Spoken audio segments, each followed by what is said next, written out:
嚼嚼益达好自在 ，get 职场好状态。本节目由益达无糖口香糖独家冠名播出。Olay 美白实力派，职场发光就现在，7天亮14天白。本节目由 Olay 玉兰油赞助 ，AI PC 出手 ，offer 轻松到手。本节目由惠普星 Book Pro 14行业赞助播出。自信每一面，带感赢 offer。本节目由百度邦阿达帕林凝胶赞助播出。持妆无班味，实力更出众。本节目由雅诗兰黛 DW 芳气点指定赞助播出。蓝河超多乳铁蛋白成长 offer 马上就来。本节目由蓝河绵羊奶粉赞助播出。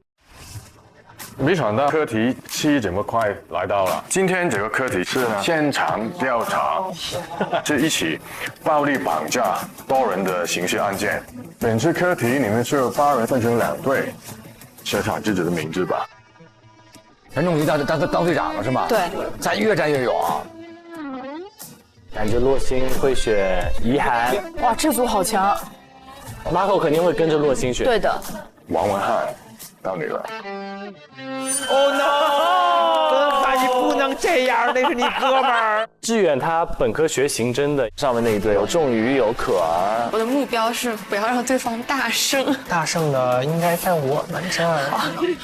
稳住军心。正午第89，Y 当天穿的鞋子很干净，非常的干净。他应该走的不是第一间空调。他说他走的是第一，但这种也不能靠去限制。看起来就很难藏人啊。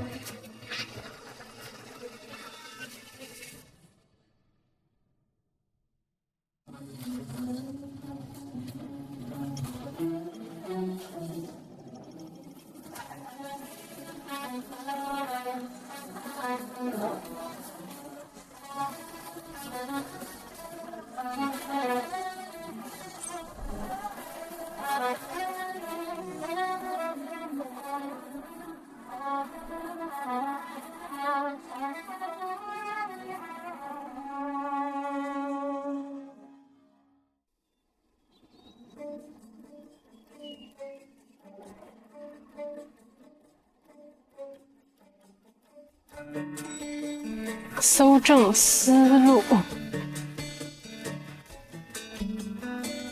我再看一遍现场的视频。你相机带了吗，紫薇？带了。好的。紫薇是很靠谱的。你手机充电了吗？充电了吗？充了很多，但没充满。你的这个紧急沉默让人觉得……我把手机先充个电。哎，我得打个咖啡。都是橙花的味道。加油，侦探队长！今天的侦查就靠你了。好的，检察官。今天走这种英伦侦探风。你今天穿得很像检察官，头发也扎起来了。确实很有气质，很有气质，很干练。咱就是非常有气势的一组。我们看一下勘察的工具。组长请。组长的组长请。组长请。组长的组长请。哇哦！哇哦！哇哦！你想要什么颜色的皮卷尺？要量柜子。量一下身高。量身高吗？真的要量身高吗？来量身高吧。所以我不是在这2米。导演穿什么的时候，陈仲仪1.86米。真的假的？你们自己看。这让我对自己非常产生怀疑。下去都踩了6厘米，踩了6厘米。没有。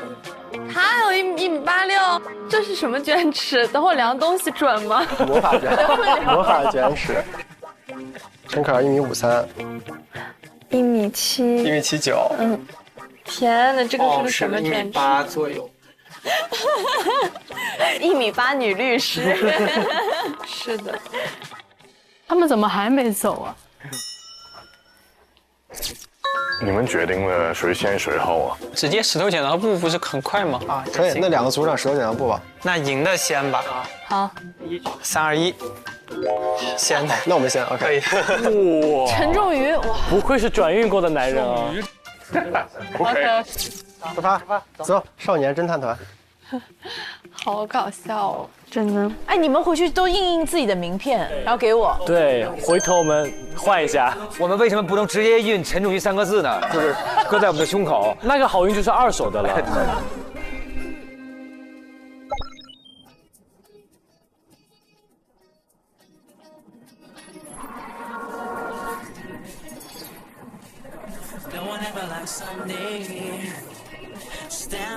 我们应该在车上再梳理一下我们的讨论。来吧，侦探队长，带领我们再梳理一下。这次侦查就靠你带队了。我们要测试这个 Y 的逃跑路径，肯定是要测的。嗯。然后那个绳子的断口，我们也要就是拍一下细致的照片，对吧？好。哎，这个学刑侦的优势体现出来了。那太厉害，好细啊！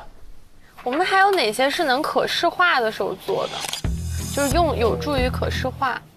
逃跑路径是可以录个视频。柜子能不能藏得进去？但是会把可儿的衣服弄脏吧？没事儿，就不用真的进去，示意一下。然后比如说门口的交通情况，我们可以在那里站个5分钟、6分钟。就除非你提前有预计好的人过来接你，其实你不太可能打得到的士之类的。哦，因为我还说他打了的士回去的，他都打上车了，都没有去报案联系，不去救那男的。我们可以现场做一个打车的实验。对。好，我记一下，打车。辛苦了，侦查科老师，带领我们走向辉煌。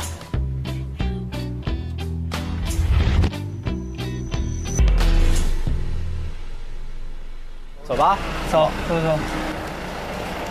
啊！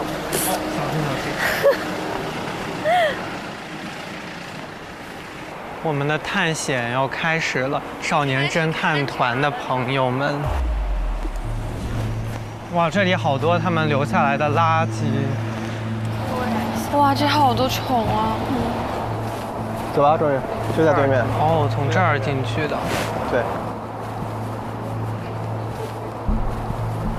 它这个路算是一个很小的路，其实。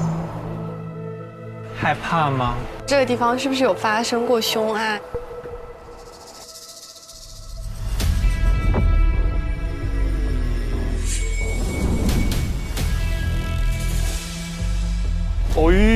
哎呦喂 ！Oh my god！ 这地儿跟女约会啊！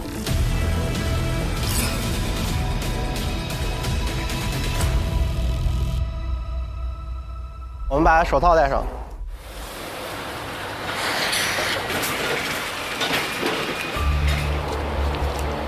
这里确实很多车子的声音。哦，你们看，这有很多货车。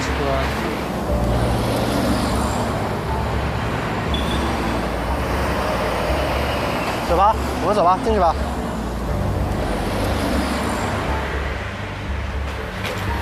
乌龙茶。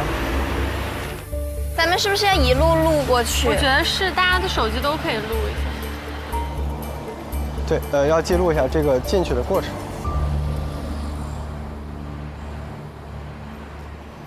这边是篮球场。哦，这边是篮球场。这儿是操场，后面是雨棚，左边是教室，右边啥也没有。因为这个小学还挺小的。它才3000平方米。我们有人在计时吗？周宇，你计个时吧。我们要1个半小时时间。那现在按现在还有1个小时来算吧，我们最后收个尾啥的。行。哦，这就是他们进的教室。废弃的教室。这就是Y说的很难走，你就算走了。这是还是废弃教室？我觉得废弃教室应该参考意义不大。你可以说话，我可以拍下来。往里走，去下面的那个教室。这是教室1。这是有拖痕的呀。哪儿？教室1。你指一下，我刚好拍一下。这个位置是有拖痕，一条一条竖的。这是什么的拖痕？你看后面的这个第16个证据，它像是一堆东西被拖着。你不觉得这个很规律吗？对，不像是人被拖的一个痕迹。这不像拖人，树枝之类的。对，所以它不是人，这人被拖着的。对，我们追一下这个拖痕，这个拖痕在这儿终止了。哦，是的。好，我们进去吧。好。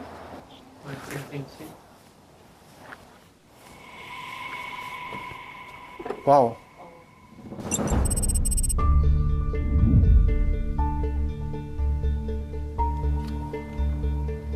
来，这是小心别踩到，注意保护现场。那个位置是有2条拖痕的，看到了吗？但是为什么会在这里发生拖拽啊？就是把那个 Y 从 X 旁边拖走的。但是它这个拖拽的痕迹是不平行的，对，不平行的2道，像是拖了人的脚，像不像？啊？等一下，那个嫌疑人说他被打倒在地，拖走。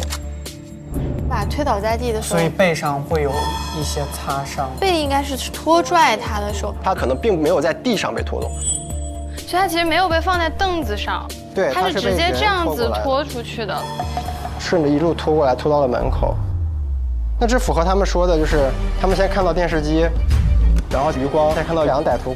如果我们俩是 XY 的话，就站在这个位置，然后我们看到电视机，然后这时候余光2歹徒过来，打了 Y， 再把他拖走，拖到门口。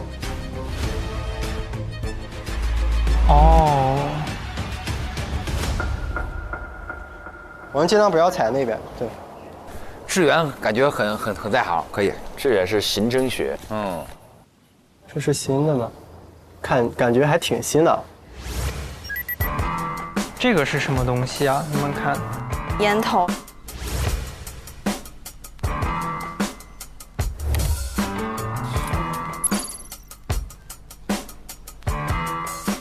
这里还有一个烟，这里一样的牌子的，这真的是绳子吗？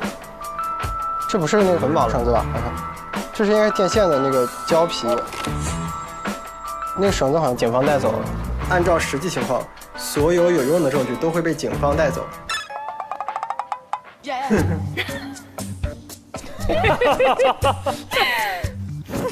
是不是很符合？所以我们今天来主要是要判断他的行动轨迹，就是一些警方没有办法带走的物证，就是一些行动轨迹啊，以及他们当时的格局。我们先都简单看一遍吧。走吧。天哪，我的脸好像在流水。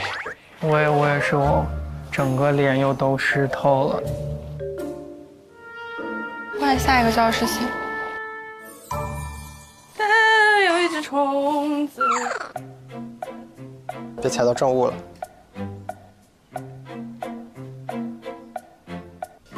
这教室3啊。对。啊，这就是那个塞他的柜子，绑女孩的地方。喜庆用品，这个看起来落灰很久了。长凳、木柜，这1.68米。天哪，这跑到积水。这鞋不湿是完全不科学的，不可能啊！衣服也不湿，也不现实。这个门是可以打开的吗？哦，这个门是可以开的。那真的很奇怪，你看，就是从这儿可以直接从教室1很直接把它拖过来，拖到教室3。他故意绕到教室2，而且外面很多杂物，很多玻璃，真的很奇怪。因为不能让他知道是联通的。那天门应该是闭上的，对，所以他让他产生了一种教室是不通的想法，他至少不能和Y喊话，不能怎么样，他们完全中间是脱开的。有道理。可儿，你站到这儿来一下，你觉得你能钻得进去吗？我觉得可儿绝对钻不进去。可儿可是180哎，1.8米大律师。其实我觉得你要想钻也是可以钻进去的，但是这也不像是有人钻。你看这都有蜘蛛网，漂亮。对，蜘蛛网。关在木柜里面，在里面用身体撞击木柜。而且这个木门上面都是灰尘。不要破坏蜘蛛网，注意。里面有。你看里面也全部都是蜘蛛网，全是衣服。然后这边也是蜘蛛网。证明没有人进去过。他说的进去这个木门的陈述是假的。对啊，我觉得有蜘蛛网就证明没有人进去过了。而且如果进去了，那鞋子肯定会踩下一些印记的。对对，这个肯定是太假了。可儿来拍一下这个尺寸，在旁边站一下，稍微蹲一下，做一个可视化的一个录个视频吧。用我手机录。好。好，开始。你的头尽量靠近这个柜子一点，对。非常高，高多了，我觉得是钻不进去的。是的。我的。好 ，OK。好了，可以了，辛苦了。我们要不要也去那边看一下？对，把那边快速看完吧。看完。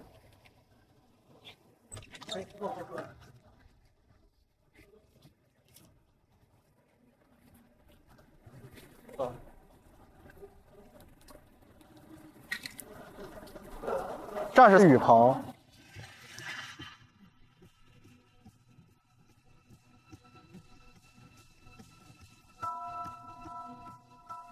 哦，这是什么东西？哦，喷漆，好新啊！拍一下照，什么？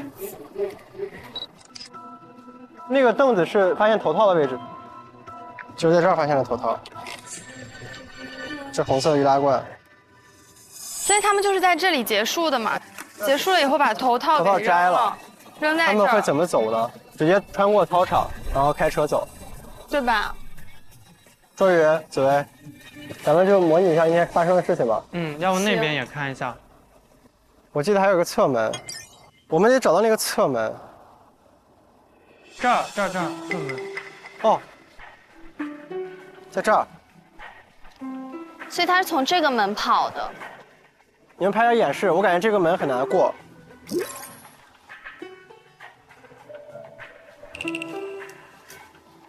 我觉得是过不了的。肯定过得了，你是因为背了包。对。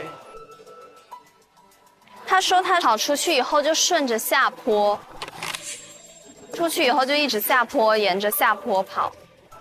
下坡哪有下坡？就这边往下。这样下坡吗？对。然后跑了5、6分钟。但是会走这个门吗？这个门极难发现，除非他知道动线。他可能就随便跑。你跑的话，你会不会第一时间会选择你进来的那个门？对。不，我觉得他不是往这边跑的，他是往那边跑，他是顺着那个走廊。对，他是沿着教室跑的。走到大门了。哦。因为他如果往这边一跑，歹徒正在那边等，容易被发现。哦，对。那这样我们再看一下，然后你和可儿做一下这个演练。好，可视化了。你可以帮我拍一下整个逃跑。就他其实是从课室3这里出来，挣脱了，然后从这边，他说很难走，确实很难走。然后他走到这里，从这边走过去，跑出去，然后走到校门口，他这边出去，然后他指的下坡就是那一面。正常我觉得应该会往那边跑，因为你往那边跑，其实你完全就脱离了整个学校的视线，对吧？对。因为他很明确的知道自己是从那边教室出来的。对。他从这边一路往下走，他会直接经过歹徒在那边等的地方。他按理来说应该是往上坡那个方向跑，刚好有个转角，直接就过去了。就我是这么觉得的。走吧。差不多，跟他们汇合一下。我们别超时了。你们怎么样？感觉好像没有很新的线索出现。你没有发现什么吗？我们回去分享一下。对。哎呀，我还是不懂那2个什么浓烈气味液体的喷雾瓶和那个钱币。钱币还是没有，完全没有看到钱币，都不知道是啥意思。蓝的是什么东西？我不知道哪些是有用的，主要是。走吧，我们出去吧。你们完全没有知道那个钱币是什么。好热。啊！好热。是啊。陈军有发现吗？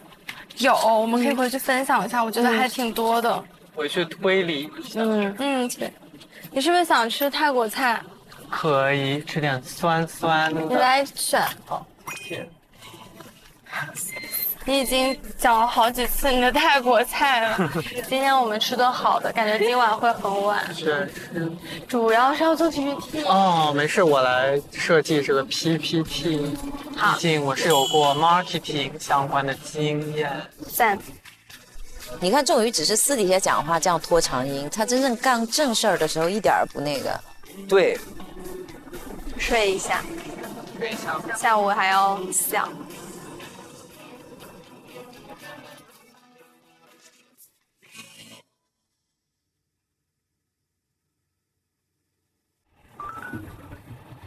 下午2点，第2组到了。他是什么时候接的的士？他也没说在哪里接，对不对？他说是跑下坡，跑出学校然后下坡。在这个地方看到了一个的士，借助的士回家。就这个时候会出现的士吗？只是说在这个地点有点偏僻。这不就是那个侧门啊？其实一点也不偏僻，不算那么偏僻，但是你也不能说它有很热闹。这个学校旁边是有马路啊。对，所以车还是挺多。不，这边，这是有车。这个是它的侧门吗？然后我们把手套什么戴一下。那这玩意儿戴上之后还能点开手机吗？这车其实挺多的。车是多，但不代表有的士。但车多跟 X 的证言是符合的，对吧？他说会外面有很多车辆的声音，但是 Y 是说很安静。是啊，是啊。你们先往里走吧，大概整个先过一遍。咱不能耽误太长时间。这边会有啥吗？这不对劲。这是 hairspray， 它是染头发的，它是可以装那些 laughing gas。什么意思啊？笑气。什么叫 laughing gas？ 一种会让人笑的那种。那些人吸毒的话，会用这些来装 laughing gas。哦。它有一定的成瘾性。对，也是会对你神经造成伤害的。我觉得这个时间很长了，所以这个可能是长期都是来吸毒的地方，有可能。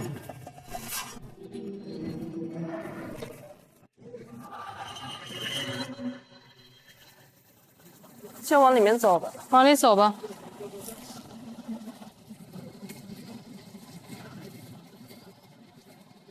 这就是坍塌的教室吗？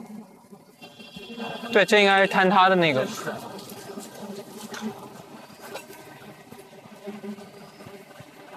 罗老师，记号笔，但已经空了，早就空了。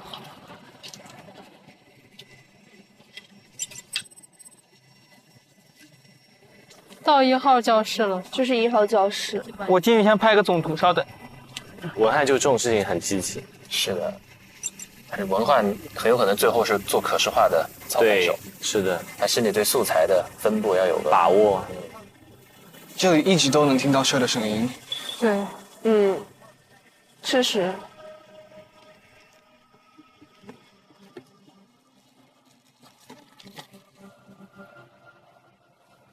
他要先看见电视，他这个电视是背对着他的，其实。我是感觉他这个怎么会说有一台复古电视？你从背面看根本就看不出来啊。有道理，他之前就来过。对，我觉得看不出来，而且如果是他进到这儿的话，他完全没有盲区，这2个男的不可能从藏，要么只能从后面藏。哦，所以他的视角有问题，他可能之前对吧踩点的时候，他的视角跟歹徒是一样的。是，他写了是我们想要进去看看，眼角看见2个人影向我们的方向走来。这个拖痕在这儿。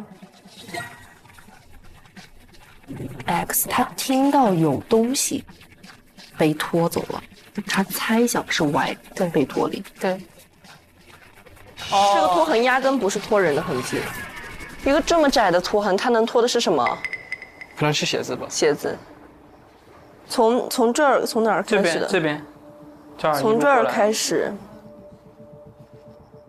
教室1的这个椅子，是指的这一把吗？所以他当时坐着的应该已经被带走了，宜家那把。对啊。他们的打斗应该是发生在哪里？就在这一间屋子呀。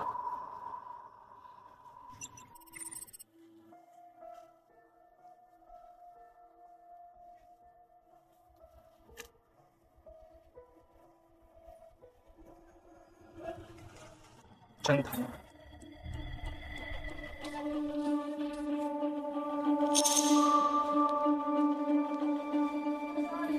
里面是胶带，还有剪刀。拍个照。能拍下闪光的吗？你不觉得这个很吓人吗？哪一个？地上这个人形。但是这个上面明显已经有一层浮灰了。电筒借给我可以。就是这个浮灰跟旁边那个感觉已经很厚了，不是最近形成的。你看它的颜色其实很淡。我们看看这个垃圾桶。麦当劳。这上面有这么多蜘蛛。他们好像看的细。好像比较多。好。你可以进去吗？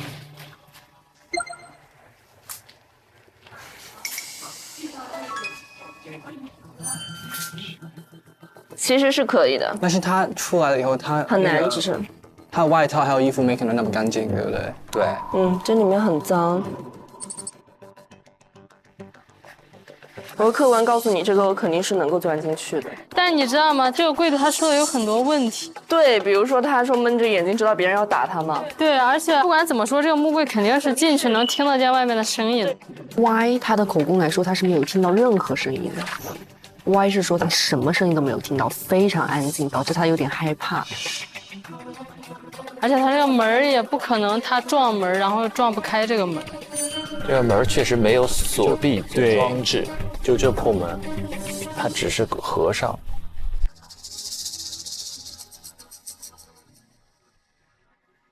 我先把这些尺寸先量一下。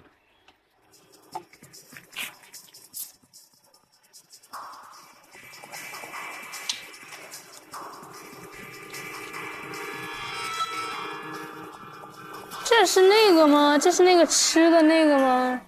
那个黄的那个没收走吗？这个是吧？感觉像。哎，我觉得这一组搜证真的仔细很多哎。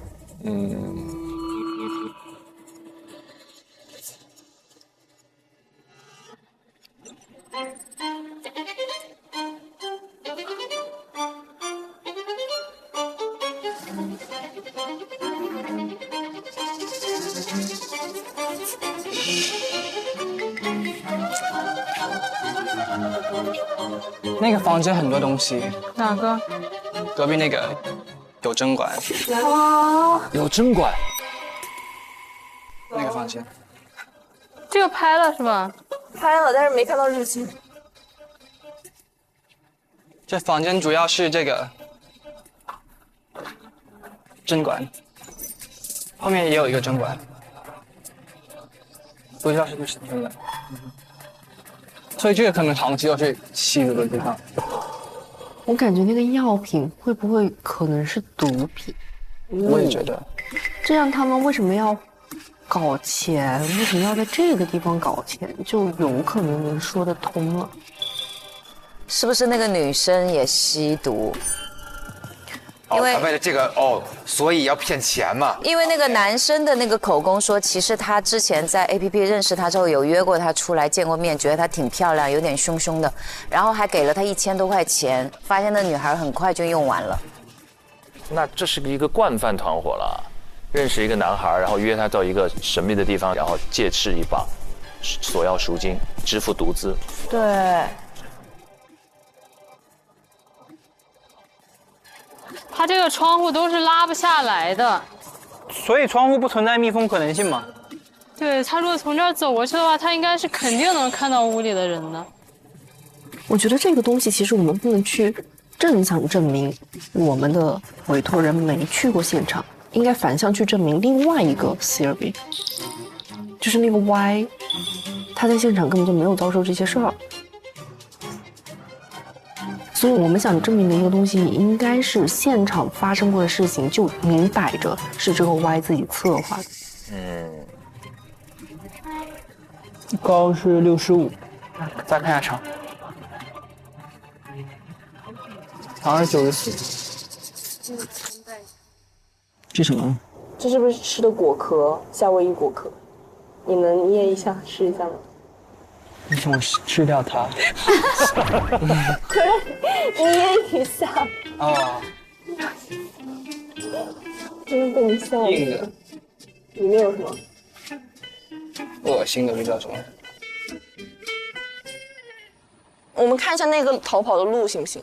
如果你要走这一边的话，虽然说路有点窄，但也不至于难走了，不至于难走的程度，还是比较坦荡的。但如果他想往这边走的话，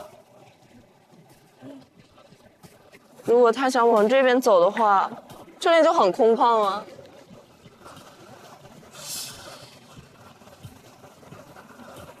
这就是个篮球场。这个侧门，他是侧门走出去的吗？对，他如果从这边过来的话，他就可以直接从这钻出去啊。是可以的，肯定是钻得出去的了。然后这里应该就是下坡，应该就是这儿。那边。如果 Y 从教室3出来后，可能有2条路，一条是这边，他一定会经过教室1，不可能不看到 X， 然后是走这边。怎么还有个后门方向？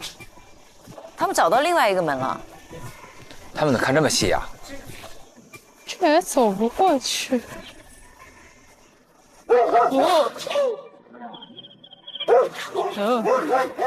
那如果那天他逃跑的话，狗应该会叫哎。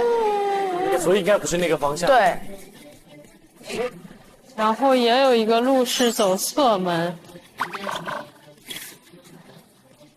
清单上还有别的东西吗？滴答的声音是在第一个教室里。我觉得本身这是一个主观化的一个感受。就是什么样的东西会发出这种滴答的声音？滴答的声音，滴答的声音，有没有可能是劫匪在听歌？滴滴答滴，滴答滴滴答是吗？小白马。他们不应该查一下那天出事的天气情况吗？下雨的，因为照片里面是湿漉漉的。他们有一个房间的地板上是有水的，就他们刚刚有一个教室里面是有水的。教室里有水是为什么呢？不是，可能之前有过下雨，房顶有破漏，它有积水，所以那个滴答就是来自于那个积，是不是？是有这种可能。我们现在重点怀疑的是 Y 嘛，是女孩嘛？我们看体检报告，2个人都被殴打，但是女生只有一个轻微的擦伤，对，男生是有淤伤、擦伤，还有背柱、手腕的痕迹和这个钱币状的红印嘛。对，说他小腿跟手臂上有不同位置有数个钱币状红印儿，会不会是被蚊子咬了？钱币状，然后就是被蚊子咬了之后拿钱币来止痒是吗？有钱币的红印儿，有红色印儿应该是被绑了。钱币状红印儿就是一个圈儿，是中间是古币还是钱？什么能印出来1块钱那个？没有，他意思就是那个钱币大小的这个红印吧。哦，就圆圆的红红。它如果再大一点，我可以称之为是拔火罐。漂亮。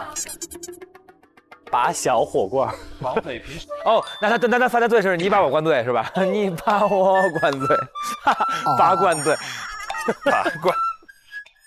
其实基本上已经梳理完了呀。我们其实已经有了自己的心中的一个故事的版本，但其实此时此刻摆在我面前真正难的推理的那个点是在于，朋友们，现场调查课题组当中，我们现在根据我们已经看到的场景，我们认为获胜的一组会是谁？第一组进去的时候，其实我们没有太多的一个线索哈。第二组进去之后，反而我们知道应该是这个吸毒有可能会作案的一个动机，起码知道了一个信息。全新的方向，支持遗憾。就是他的论据充分，找的证据多，起码线索收集的比较多。对，而且他们能自己形成一个自己一个完整的推断。所以我觉得这还是比较接近于，而且他们更细，而且包括刚才跟毒品相关的等等的这些小的细节的发现，包括针管，包括那些撕掉的小角，这是另一组没有发现的。重点还是那个思路吧，因为洛星觉得还是要还原到这个现场本身去重点去论述，因为他们后面还要去做那个呈现的，那呈现的思路的重点的话，这个就很重要。没错，没错。行，现在让我们进入到益达职场自在时刻。如果觉得是遗憾组的，3、2、1，请举手。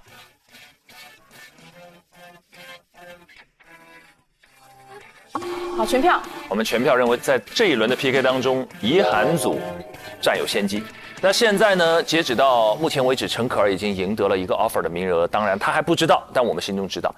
这就意味着其他7名同样优秀的实习生难了。会面临一个巨大的压力，因为他们只剩下一个 offer 的席位。如果我们的灯点不够7盏的话，所以我们加油团的推理更加重要。能不能再追加一个 offer， 要看各位了。所以此时此刻，我们要请哪位呢？纯叶是不是还没有？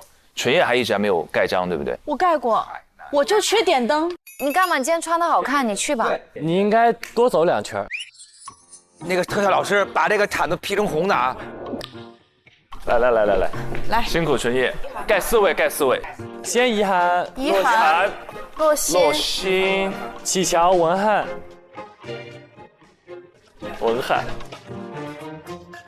哎，但是这个刚刚的可儿的，他是永远有一个 offer 在这对对对，他已经进了，对。哦，对，他可以留到最后一期，他是货真价实的 offer。OK， 好。不管怎么样，希望我们这一轮是正确，因为如果正确的话，第6个自在值也会被成功点亮。所以，到底是不是遗憾组获得 KPI？ 一起来看。本轮调查取证的关键就在这个房间里。主子们的品味不错呢。猫窝也是豪华别墅，哇，全都是最新款彩妆哦，还是个资深装备控呀。根据当事人一贯精打细算的性格，可以排除报复性消费的可能。那么答案只有一个。他参与的是天猫双11活动，天猫双11官方正品折到底，百亿红包无限惊喜，换钱好物省到底。答案很明显，没有人能对天猫双11活动不动心，所以我们这次的 offer 稳了。您好，有您的天猫快递。他这次的 offer 赚了。开始了，走，快，速度。走路已经开始跑了，带风。好，我先去打印一下，打印出来把它高亮一下，然后还有别的一些点，看看有没有啥要加的。哎，你觉得那个血迹的那个点还要写吗？我就不要写。我留着了，其实就是说他是那个就是绑架嘛，其实只能证明他是绑架。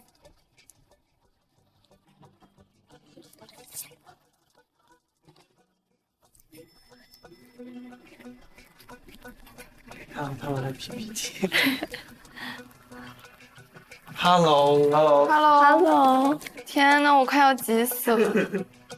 我来看看 people 的中文怎么写，就是大律师 PUPI 学徒。这就写的。Hello， 我现在把细节再调一下。然后你如果想先准备的话，你就按你那个内容来，内容我没改，我就是把格式上我帮你去调了一下。好。Hello， 我正好有几个地方我给你讲讲。来，好，有新发现。要盯一下吗？可以。师傅好。我们10点30分会吧，在小会议室。好。OK， 早上好。稍后10点半呢，他们就会汇报在这边，所以要麻烦你们出去一下。哦，好。哦，这个做的哇，这谁做的呀？哦，文翰艺术手，可以，那就是有没有啊？来了，谢谢，谢谢。水，谢谢。是。我们过去吧，还有4分钟。到那儿是吧？对，到那个会议室。走吧，不能迟到。好的。走。我觉得我们做的非常的棒，好，我有自信。没问题。谢谢队长。走吧。加油！加油！那我们他说让我们在这儿汇报。OK。加油！加油！你们也是。有点紧张了。加油！紧张，非常紧张。Fighting！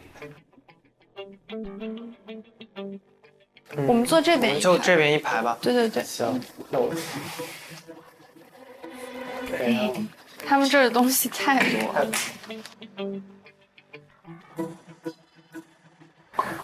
给律师们导演的。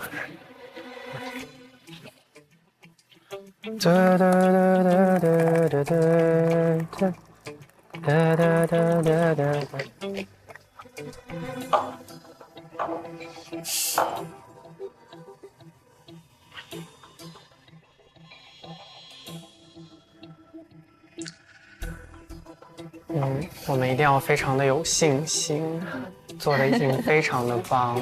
队长又在夸了。其实线索还是提高沈大律师的期待，抬太高，非常高期待。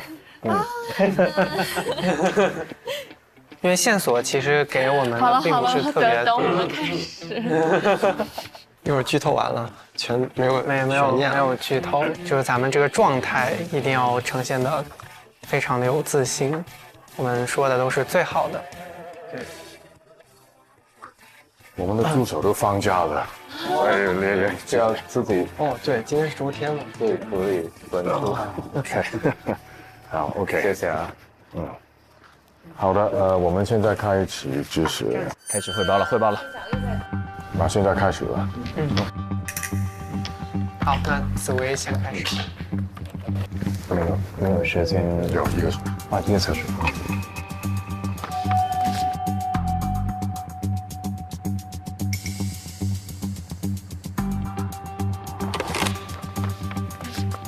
2位大律师好，今天是由我们组进行一个我们的搜证的，以及我们的一些对于李先生的无罪的一些推断的展示。然后下面是由我来进行开篇的第一个部分，看看他的可视化了。首先，我们先会讲一下具体的案情的一个简介。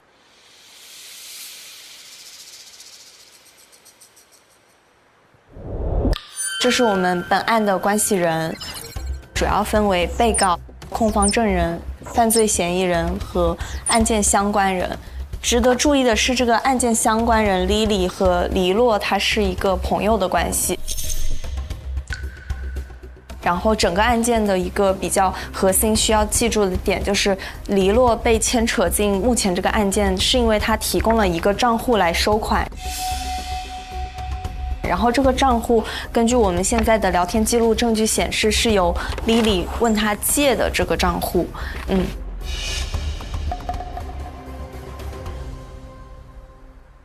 我们的受害人目前是有 X 和 Y， 他们2个相约去了这个废校，之后遭到了绑架，然后被勒索。然后我们有一个表面的法律关系和实质的法律关系的怀疑。首先，表面的法律关系就是目前我们看到的黎洛被指控了禁锢他人以获得赎金罪，但是我们认为这个罪名的指控是有很多疑点的，所以我们也会提出一个实质的法律关系的怀疑。首先，我们认为黎洛他没有参与这个绑架行为，并且在时间证据上面他是存在一个不在场证明的。然后我们认为黎先生他并不存在就是通过这个借账户来获得这个赃款的意图。所以我们认为李先生是很有可能并没有主观犯罪的这个意图，他可能是被他的李李这个朋友骗了。有道理，有道理。然后，所以最先我们就会展示李洛的一个相关的行动时间线。首先，他在6月26号的时候，李李就以自己没有个人账户的一个理由问他借了他的账户，然后并且说是来继续学业。李洛他是作为一个朋友表达了他为他继续学业的开心，同时首先问了他又借这个账户的用途，然后在李李说不会做什么坏事以后，他又再次叮嘱了你不要拿我的账户去做危险的事情。所以我们认为从这个证据可以基本表示李洛和李李之间是没有一个犯罪共谋的一个联系的。然后在7月3号，我们看到李洛的银行账户进账了2400元。并且黎先生在7月3号收到了2400元以后，他就给 Lily 发了一个嗨嗨，可能他只是想说以此为契机找 Lily 聊一个天，但是也由此发现了 Lily 在7月3号开始就联系不上了。然后到了案发当日7月27号，李洛先生的账户收到了2笔30万，分别来自 X 和 Y 的家属。在这之后，李先生的账户就是分成了8笔，转出了29.9689万。在第二天，他在有可能去实施报案之前，他就已经被拘捕了，警察就已经到他的家里来，当场就对他进行了逮捕。所以我们认为他是一个没有太多犯罪嫌疑的一个情况。谢谢。下面是陈可儿同学来展示。我主要是想来讲一下，就我们收到的控方那边的证据，在搜证以外的这些内容，我们觉得为黎先生可以进行辩护的一些思路。第一部分的话是他的一个不在场证明，就是我们有了解到他所在的这个位置是华兰花园，然后我们去搜了一下，从华兰花园到学校的一个距离时间应该是在45分钟到1个小时左右。包括我们自己去往现场，实际花的时间会比地图上更多一点，大概在1个小时左右。那我们根据警方的这个闭路电视片段中，其实看到的是10点32分的时候，这个闭路电视中的男士首先不会是 WP1 和 P2， 因为当时2位已经埋伏在教室1中。然后后续根据另外一位警员的口供，其实黎先生的家中搜到了和那天在闭路电视中相符的衣着。所以我们产生了合理的推测，其实黎先生是闭路电视中的这位男士，也就是说黎先生并不是 WP1、WP2 中的任何一个人。这个点其实还蛮好的。第二部分的话是除了他出门当天的这一部分不在场证明以外的一些事实的信息。首先，他去了百家超市、OK 便利店进行了消费。而后他又点了户送，那其实这个是穿插在歹徒进行一个转账的过程中。根据 X 的口供，他感觉到天色渐晚，但当时还有人在走动。我们合理推测，其实当时是歹徒仍旧是在现场的。那如果说当时黎先生正属在接应的位置，他去了现场，和 WP1、P2 正在一起转移赃款的话，他为何会做这个户送以及超市这样子的2笔消费？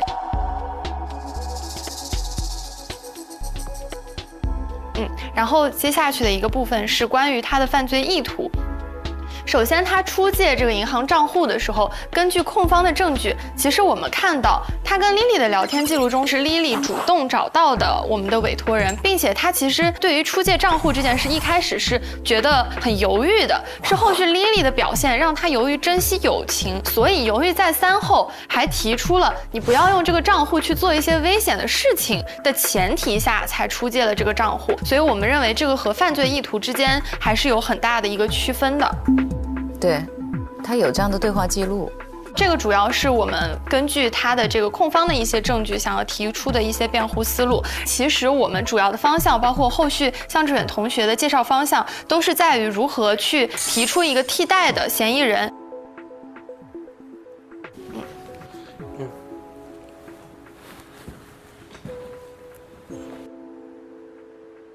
下面由我来介绍这个受害人 Y 女士她在本案中的一些疑点。根据刚刚前面2位同学的分析，我们会发现，从犯罪学的角度，我们衡量一个犯罪人他是否会犯罪，要看他是不是有犯罪动机，要看他犯罪的收益，再要看他犯罪被发现的可能性。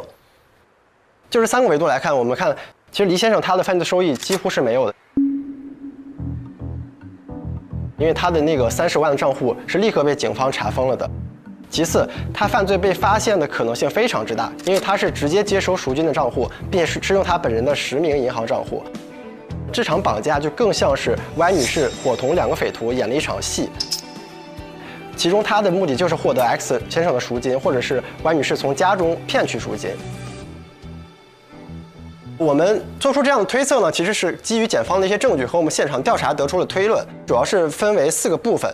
我们认为，在一个废弃的校舍中约会是一件非常不寻常的事情，而这个提议是 Y 女士提出的，这个地点是 Y 女士定的，这个约会的时间也是 Y 女士定的。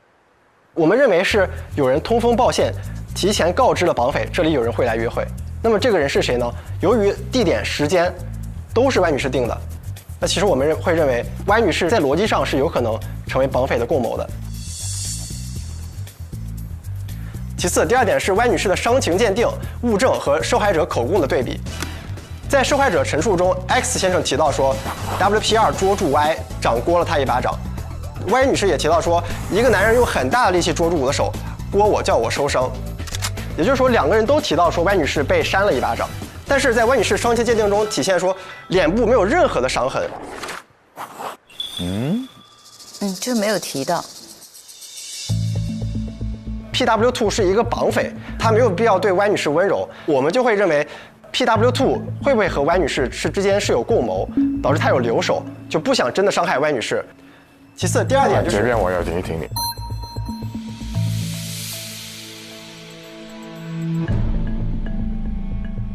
想问一下，他Y 什么时候去看这个医生的？Y 是当天的，那个出具报告时间是当天晚上的8点半。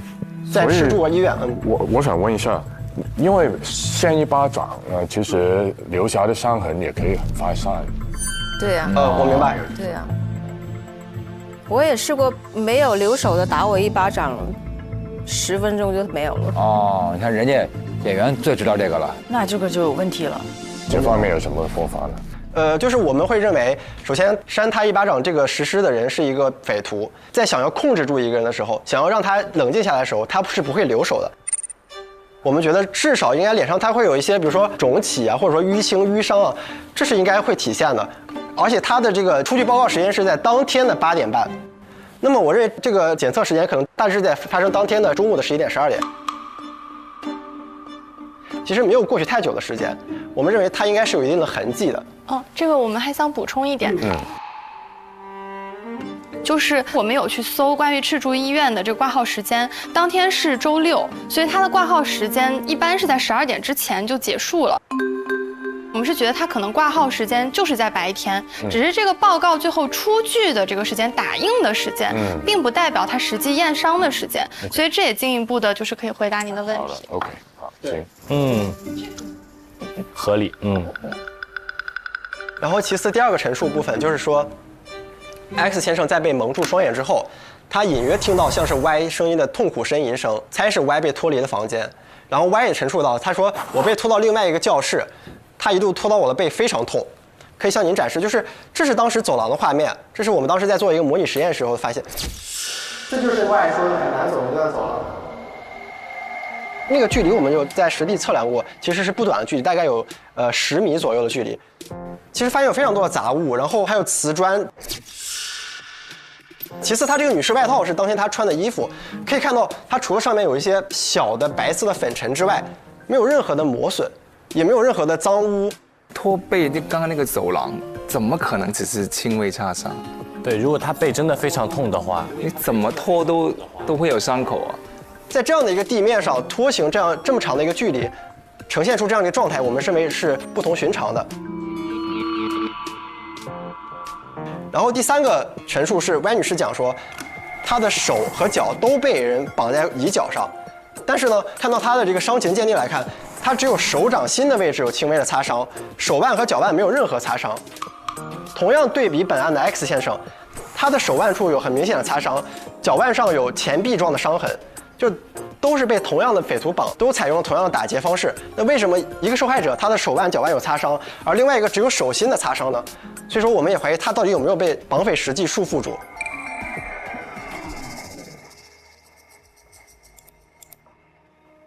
第三个就是我们当时现场调查时拍到了一些痕迹，就可以看到这里是有2条不平行的拖动痕迹，那个位置是有2条拖痕的，看到吗？但是它这个拖拽的痕迹是不平行的，对，不平行的2道，像是拖着人的脚，像不像？所以它其实没有被放在凳子上，对，它是直接这样子拖出去的。而且拖动位置也符合他们的口供描述，就是站在电视机前之后，发现有绑匪，然后Y女士被打倒在地拖走。但是这个拖动，我们认为更多像是一个人被提起来，2脚触地时的拖动。所以背上不会有擦伤。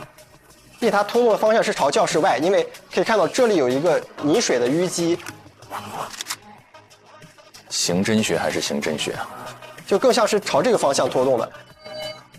像这人，他真的是这方面的专家，他有提到那个拖痕的方向。这个真的是他的专业，专业，老师辛苦了。第3个疑点，Y女士她当天这是她提供的当天穿的衣物。这个鞋子呢，我发现她的这个鞋身上有这个斑斑污点，但她的鞋底却非常的干净，只有少许的污泥。而当天我们可以看到学校是一个非常潮湿的环境，我们走了一天，现场勘察了一天，就会发现大家的鞋子上都非常的污泥，所以我们觉得这点也非常反常。其次，无论是外套还是当天他提供的一个内搭的衣服，都非常干净，没有任何的脏污。但反观 X 先生，他的衣服上可以说是斑斑点点，很多摩擦的痕迹。同样对比2个受害者，会觉得 Y 女士的衣服实在太干净了，干净的出奇。其次 ，Y 女士口供中可能存在的虚假陈述，她在陈述中有这样的一个表述，她说：“我被绑的教室就像是一般的教室，都是正常教室的摆设，但是我们看看这个教室中它到底有什么。”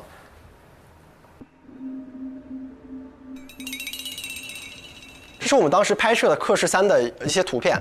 首先，在教室中有一个化宝炉，化宝炉是香港经常用于祭祀，就是烧纸、烧香的一种炉子。它在教室中出现就本身很不合理，而且杂物中有一些面积很大的、非常显眼醒目的红色的喜庆用品，包括在窗上钉了一些木板，这在教室1、教室2都没有，只有在教室3中才出现。其次，这里有一个非常大的画有外星人 logo 的一个大柜子。他的意思是，这不是一个寻常教室的物品陈设。刑侦不是白干。就我们认为这些物品非常的醒目，任何一个人走进这个教室都会注意到这是非常不寻常的摆设。但是 Y 女士她却讲说，就是正常教室摆设，就像一般的教室。其实我觉得这点非常奇怪，就好像 Y 女士从来没有进入过课室3一样。就是她压根儿没拖到那儿。虚假陈述2是说 Y 女士有提到她自己被关在一个木柜里面，在教室3的木柜中，她尝试用身体撞木柜，想要打开时被匪徒扬言要打她，就制止了。但其实我们看到这个木柜，它的柜门已经非常松动了，它这个荷叶已经脱落了。他完全没有必要进去后觉得出不来，对吧？而且这个木门上面都是灰尘，你看里面也全部都是蜘蛛网，全是衣服。然后这边也是蜘蛛网。柜中我们发现有明显的蜘蛛网，然后呢，我们调查的时间是8月3号，这个案发的时间是7月27日，仅仅过了6天。如果说 Y 女士真的曾经进入过这个柜子，那为什么能会在留下这么大面积的蜘蛛网没有被弄破？而且她在衣服上，刚才我们也看到没有任何的蛛丝的痕迹。第3个证据呢，是我们对这个木柜的宽度、高度和长度都进行了测量。可儿，你站到这儿来一下，你觉得你能钻得进去吗？陈可儿同学，她的身高和 Y 女士是一样，1.75米，体重呢，她比 Y 女士略轻一点，也就是说她的身形还要娇小一点。就她蹲在这个柜子旁边，你可以发现，她是明显高于这个柜子的，非常高，高多了，我觉得是钻不进去的。是的。如果她想要进去，她必须是一个非常自愿的状态，以一个很刁钻的角度进入这个柜子，而更多的不可能是被强迫进去。所以说，综上3点，我们认为他在这个陈述中被关入木柜这一点陈述可能也是虚假陈述。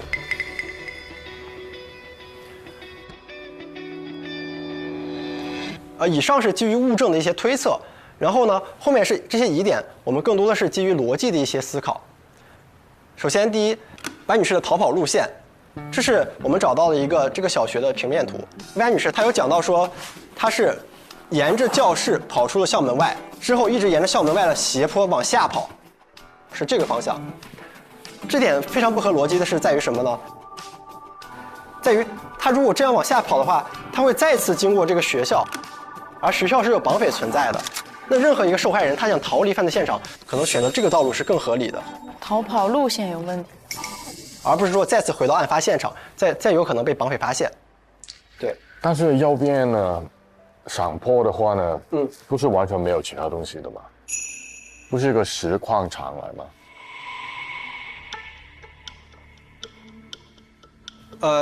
对，是个实况场，但是其实我觉得他只要逃离的足够远就 OK 了。而且还有一点就是，Y女士她有提到说，她自己是打车回家的，打了出租车回家的。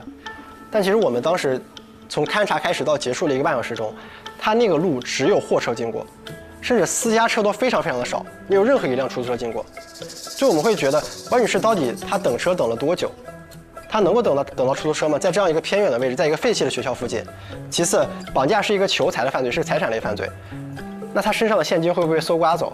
他身上有什么样的东西可以让他打车呢？我们会觉得，所以说 Y 女士她乘坐出租车逃离的方式是否可行，也是一个不可以手机网页吗？我们甚至觉得，绑匪如果将他已经绑在那个椅子上了，其实不会在他身上留手机。手机确实不会留，是的，钱也不会留。我还想补充一个点，就是靠近学校的那一侧，其实根据图片显示也能看出来，那是一个车道下坡的一个位置。它指的下坡就是那一面，你跑下坡其实一直在学校路径里，所以这个逃跑轨是超级不现实。所以我们其实合理的怀疑他是有车接应他，他的记忆其实是坐在车里的记忆。然后他去叙述的时候，他就说我是坐在的士里走的。但其实究竟这个车是不是的士，是我们怀疑的一个点。OK， 好的。有点想赞赏，但是我憋住了，憋住了，不让你们骄傲。好，对，然后就是我们以上的全部汇报，谢谢2位大律师的时间。好，谢谢，谢谢。好 ，OK， 谢谢。他们还是很满意自己的这个搜索的。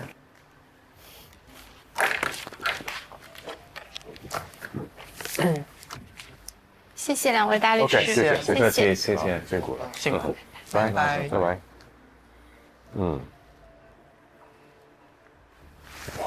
哇，非常厉害，非常厉害。就是他们想到的那些有一些不是你们本身设定的那些疑点，但是都是一些非常好的疑点。哦，老师们惊讶了，他们这个情况看来要赢了，很有机会大胜，哇，是吗？有机会吧？就要看看下一组怎么样。他们非常厉害。我觉得洛西没问题。他们后发有优势，他们只要讲出前面还没有讲到的东西。对，在那个期待值上就不一样印象。待会儿汇报，你看起来状态不错啊。还是有点紧张的。看不出来诶，你是不是有什么妙招？来吃个瓜试试。好啊，谢谢。1秒就能神清气爽，这个口味我特别喜欢。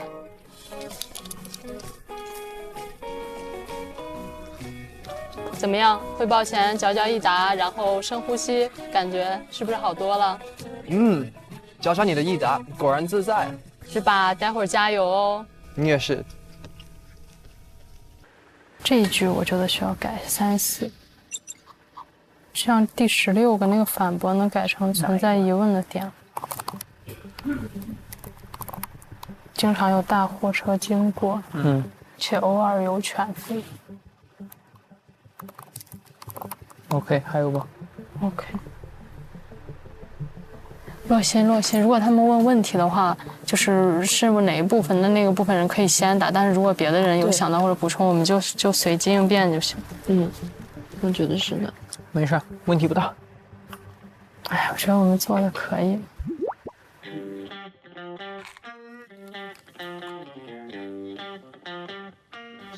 他们好像结束了，是不是？加油！加油！加油！加油！进去了吗？走吧。轮到我们了。加油！加油！加油！加油！加油！加油！加油！加油！走了，铁子们。走啦。关大律师好，这是我们的整理的人物关系图跟案发现场的学校的这个情况的图。对，我们一会儿也会有一定的演示。这个是陈大律师的。哎，有人物关系图。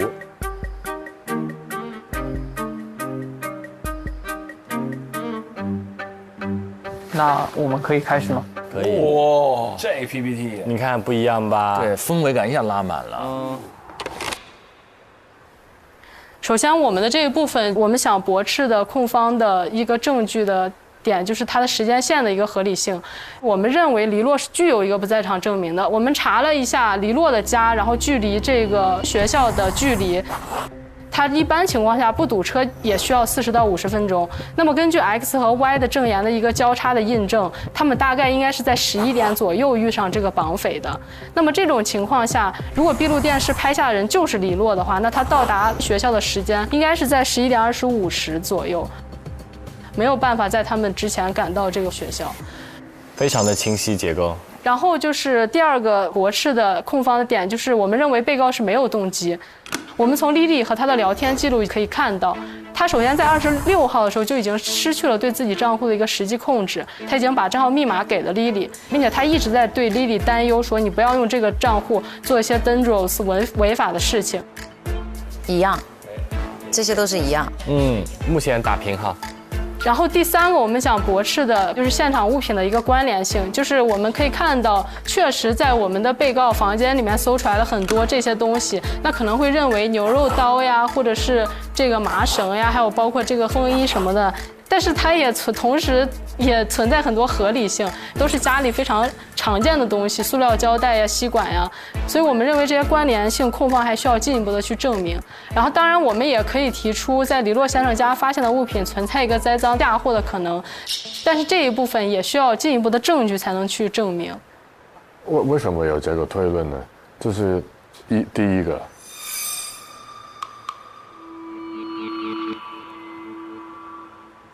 首先，第一点就是在他家发现的这个物品，现在并没有直接的证据指向说在他家发现的物品就是跟案发现场的物品是同一份物品。对。那如果说是同一份物品的情况下，我们为我们的委托人黎先生想的一个理由，也可能是说，既然说他愿意把账户借给莉莉，说明他跟莉莉之间的关系其实是很近的。在很近的情况下，有没有可能他会把自己的家门钥匙给到莉莉？那莉莉很有可能也能7月27号做完案之后，再把东西再放到黎洛先生家里，再加上在户给他，这是存在这样一个可能性的。这是另外的一个路径。OK。好的。然后第4个部分驳斥的就是证人证词的可信度。第一个点就是说 Y 的一个预谋的一个问题。首先是在 Y 的证言段2，他说之前是别人在网站上分享去探险，然后他希望和 X 一起玩，然后 X 的证言段3也印证了这是 Y 提出的这个主意。那么2个人的约定应当是只有2个人知道的，那么在这种情况下，别人碰巧在这儿蹲点的几率是非常小的。那么我们认为 X 和 Y 的来这儿去约会的这样的一个约定，应当是被第3人知道的，并且 Y 很可能之前就来过这里。合理。然后最核心的部分就是 Y 形容的他自己被绑架的一个遭遇。那这一点呢，我们想从几个方面去反对一下。第一个就是在控方证据15、16，如果他是从 Y 把这个 Y 拖到3的话，是没有这样的一个拖拽痕迹的，这个痕迹就消失在了教室1的门口。这个图可以看到。然后第2个小部分就是 Y 的一个伤情报告图，它背部是一个轻微的擦伤。那如果是这么长距离并且是很剧烈的情况下的一个拖拽，那它的背部不应该是一个轻微的擦伤，可能就是根本就没有拖拽 Y， 而是用别的物去代替的。但是无论哪一种都会说明 Y 和 WP1、WP2 是有关系的，因为作为一个绑匪，你不可能把他拖到教室门口就停下来，突然让他自己走，或者是就根本没有拖拽他，却要掩饰出来像拖拽一样的声音。第3个点就是Y声称自己被放到了教室3之后就被关在了这个木柜里面。那么首先呢，这个木柜存在很多疑点。首先是关于它的尺寸的一个问题。根据现场的勘查呢，它的长大概是0.97到0.98米，宽是0.48米，高是0.65米。而 Y 的身高175厘米，体重60千克，就是很难被关进木柜的。然而，关于木柜的话，我们现场打开这个木柜的时候，里面是有很多虫子，就一下子爬出来，很显然是这个木柜很久没有被人打开过的一个情况。然后第2个小点就是在于他声称他自己尝试用身体去撞木柜，但是发现这个木柜的这一侧的这个门，它本身就是坏掉的，而且这个坏掉的痕迹不是一个新坏掉的新的破坏痕迹。所以说它并不需要一个额外的冲撞就能打开，甚至我们可以说绑匪把一个人锁在里面根本起不到限制他行动能力的作用，因为这个门本来就是坏的。这个他们都注意到了。两组找到那么多的证据，都是非常有用的证据，然后整个分析都是非常详细、非常到位的一些分析，然后第2个部分想说他的预谋的一个点，这个我会邀请王文翰来跟我一起演示一下。一起演示。诉讼可视化来了。就是在Y的证言段3，他说到走进的第1个空教室，也就是教室1，他看到了一个复古的电视机，就叫 X 来看，然后眼角看到角落有2个人影。这个照片就是从他们唯一能进到这个教室的那个正门拍的，然后这个就是那个电视机，然后我是 Y， 然后他是 X。我们现在站在这个门的位置，他现在进来。所以第1种情况就是，首先他是只能从正门进的。如果我没有向里进，我站在这个位置，我就说，哎，这是一台复古电视机。根据我们4个人的观察是不可能的，因为它那个电视机首先有个绿色的遮挡，其次是它是离门口也有一定距离的，你没有办法立马识别出那是一台复古的电视机，所以他就一定是提前知道里面有什么的，那他就来过。知道是电视哈，对。如果他是进去，我刚进到这个门里面，走近一点，他才能看到这是一个复古的电视机的情况下，在我们所有人进去的时候，你的视角就教室1而言是一览无余的，就是不可能不发现这边蹲着人，或者是在另外的3个角落里面蹲了人。漂亮。那第2种情况下，就是我们2个一起，他可能跟我差不多。就是前后脚，他进到这个教室里面，然后那2个人是在室外埋伏的，冲进来的话，他一定眼是看到了这个复古的电视机，那这个身侧的角度就决定了 Y 是面对着门口的。Y 面对着门口的情况下，他不可能不提醒 X 说门有2个奇怪的人过来了，并且在他证言里面他说的是他的眼角就是余光看向角落里面有2个人影，这就又不符了。所以说 Y 很可能存在于 WP1 和 WP2 的合谋。哇，厉害呀！怎么会这么棒啊？没想到他们还可以从一些新的角度进行推测，这个令我蛮惊喜的。然后第2个部分，他的行为上的可疑性，就是他声称自己被绑架之后，声称不久就被布蒙住了眼睛。那么首先第1点就是关于布条，教室1的黑色布条，也就是绑 X 的布条是有明显的褶皱的，但是教室3中的布条我们可以看到是毫无褶皱的一个布条，那么就表明教室3中的黑色布条很可能根本就没有用。然后 Y 声称绑匪扬手要打他，然而根据 Y 的说法，他此刻已经戴上了眼罩，他怎么得知绑匪要扬手打他呢？就扬手这个动作也不会产生非常大的声音。严谨。然后下一个他的行为有问题的点就是，他声称过了一段时间，有人把他从柜子里面拉出来，安到了一张椅子上，之后呢，有人把 Y 的双脚绑在了椅子上。那么首先在 X 的医疗报告上，我们可以看到他是写明了 X 的2手手腕及2脚脚腕位置有红色痕，但是 Y 的医疗报告上并没有该痕迹，说明他很可能没有真正的被捆绑。此外，我们在教室3当中看到警方搜集的这个绳索的样态，就是在 X 的里面，绳索是被警方剪断的，那个结可能当时很紧急或者很难打开，但在 Y 的这个绳索当中，它是一个没有彻底被拆开的状态，这点就非常的奇怪。哎太细了，这太细致了。然后就是Y的下一个行为，说他声称自己打完电话之后，绑匪就走开了。他对周边的环境的形容是那里很静，什么声音都没有，令我非常的慌张。他还说他探头到教室外四处张望，没有见到任何人，没有听过任何声音。那么我们根据现场的勘查呢，其实全程基本上时常就能听到外面马路上的一个大货车经过的声音，并且在雨棚这个位置走出去，还有一户人家，他们家有一条狗，那个狗你只要经过，或者说就是有人路过，它就会一直叫，它肯定是会有犬吠声的，不会完全听不到任何声音。这个更详细。这个试一下是对的，对，就我要亲自试一下。然后最后就是 Y 声称，他说他逃到学校门口后，沿着门外的斜坡一直往下跑，直到见到了一架的士。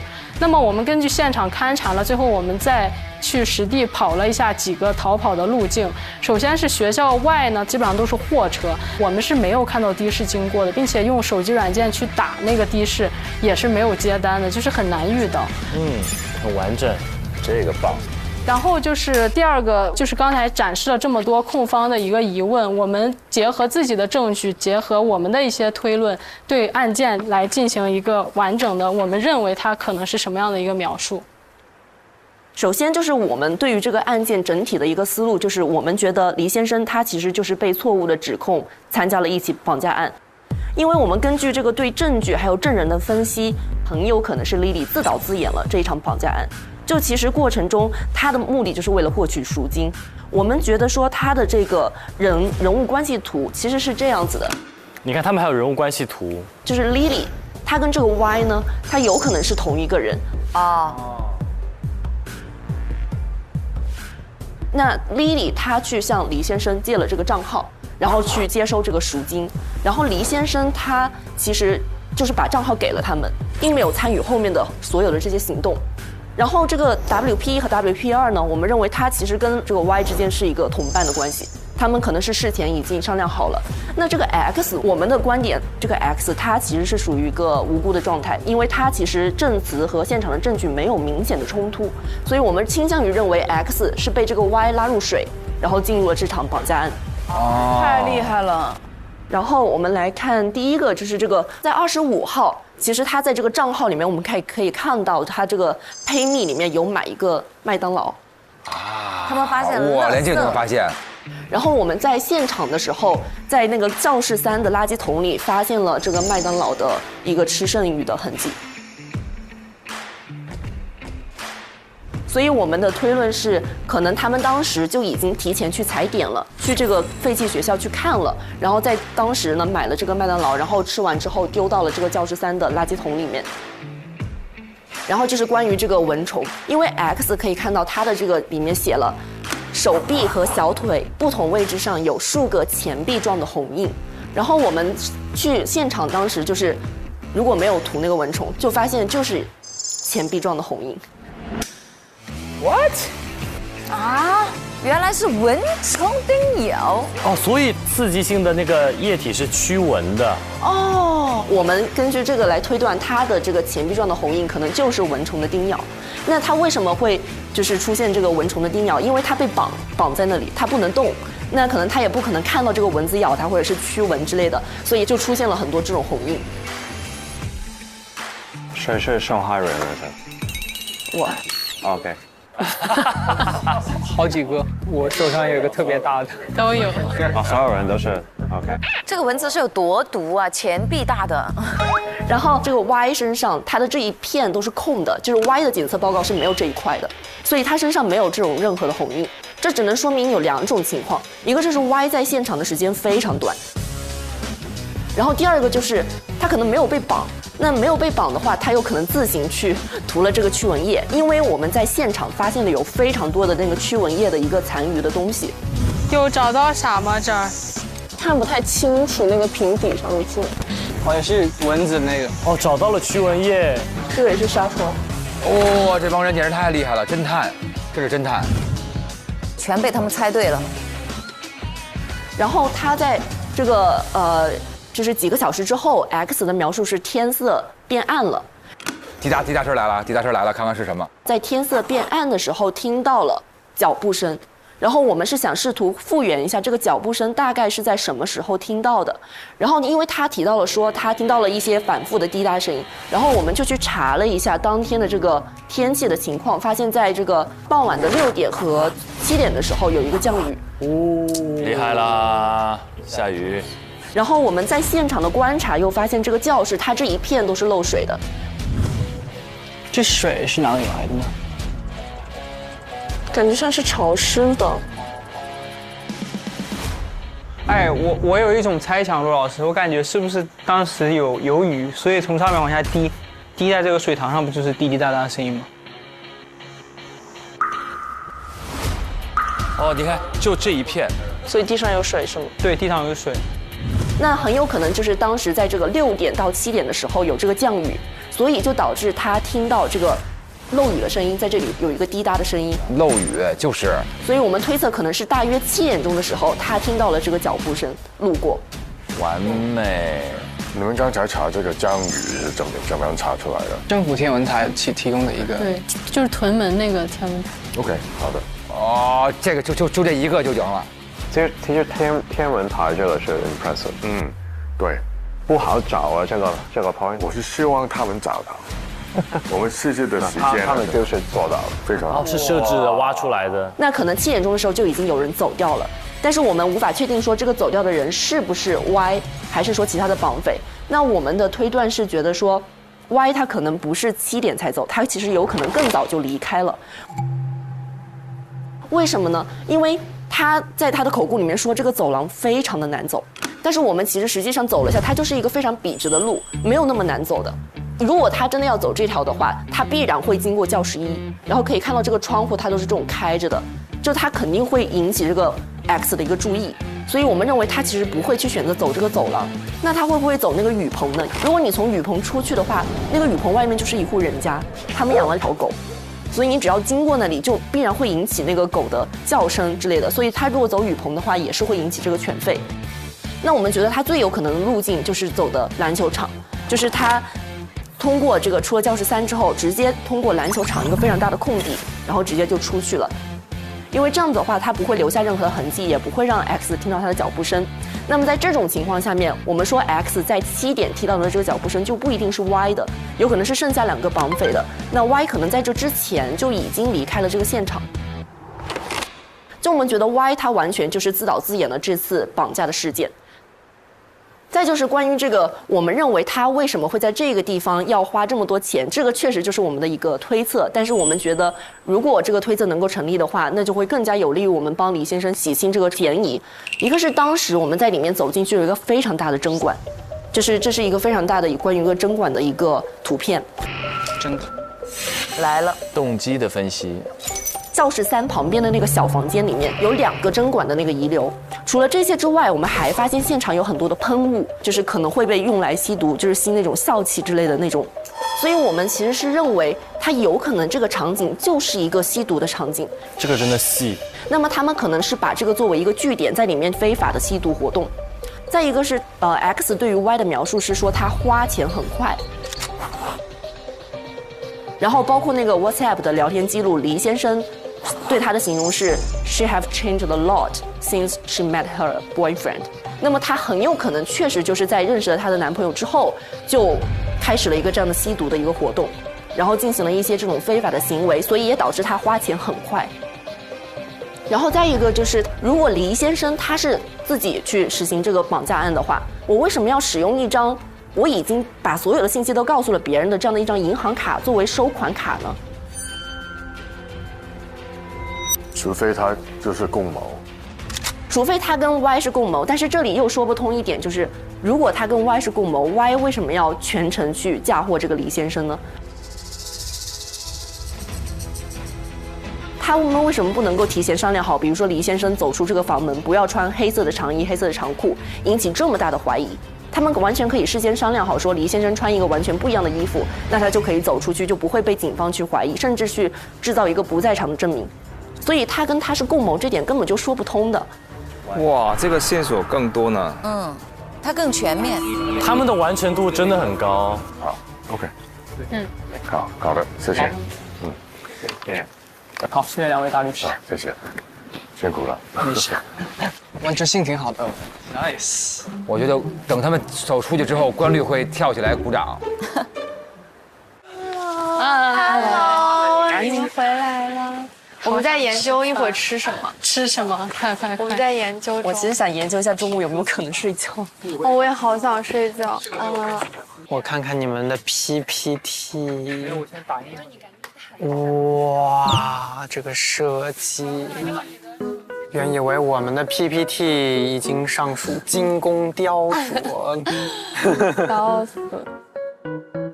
他们每一页有4张，然后跟我们的厚度是一样的。你们做了多少 PPT 呀？妈呀！哇，怪不得他改到这个格式改那么久。我觉得你们这个分析分的这几个板块就很清楚。是的。他这个 PPT 做的是真的有2把刷子的，不是我说。文翰上大分，主要我觉得王文翰做 PPT 确实有一手，是不是？确实有一手，他做的很真的很厉害，跟我们这种普通 PPT 学者不是一个 level。你应该最后结尾的给大家开一个 PPT 教学。真的，我觉得我很需要，希望你以后先发一个这样的视频，让我们去学习一下。主要还是展示嘛，形式是服务于内容的嘛，对啊。但是你们的内容也很多啊，就是我们内容也没有那么多。OK， 请等一下，我稍后就发邮件。好，谢谢大家律师。 Oh my god。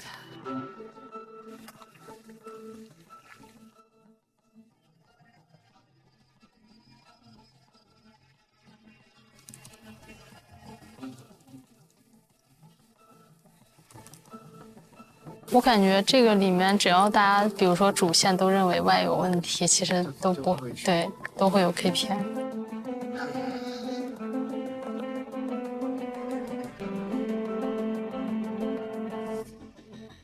刚发了。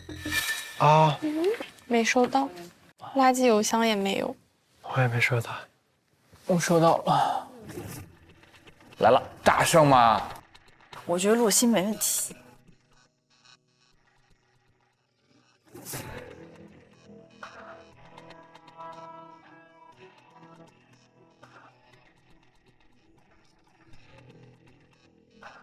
第一组有逃跑的方向，然后他在这个不在场的真空方面呢更多，但是第二组呢现场讲的比较多，推论很多，也观察到一些第一组没有观察到的东西。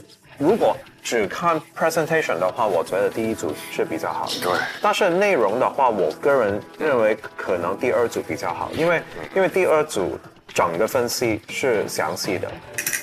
其实真的各有各的好。哇，所以这个 KPI 真的很难安排。不会最后打平了吧？平了。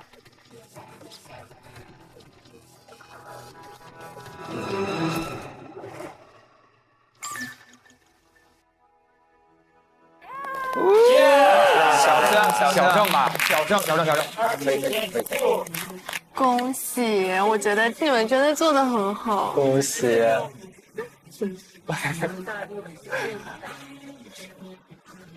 我终于到一半了。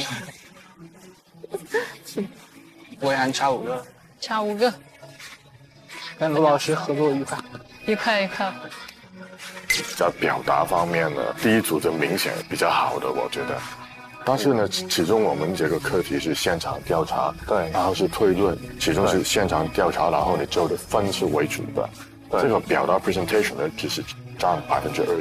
证据的分析，两组的表现是非常接近，但是第二组找到的有用的证据是比较多一点，所以我就觉得应该是第二组小胜吧。小胜，我同意。OK， 好，那就这样了。好了 ，OK。哦，可儿110，洛星100，紧随其后。洛星100，恭喜！恭喜！你知道我跟他合作3次，我们终于赢了1次。3大不能再输了。他们的组合叫起起落落组合。我不是一个擅长在没有自信的基础上自信的人，但我觉得你做很好啊。就不够好。内耗。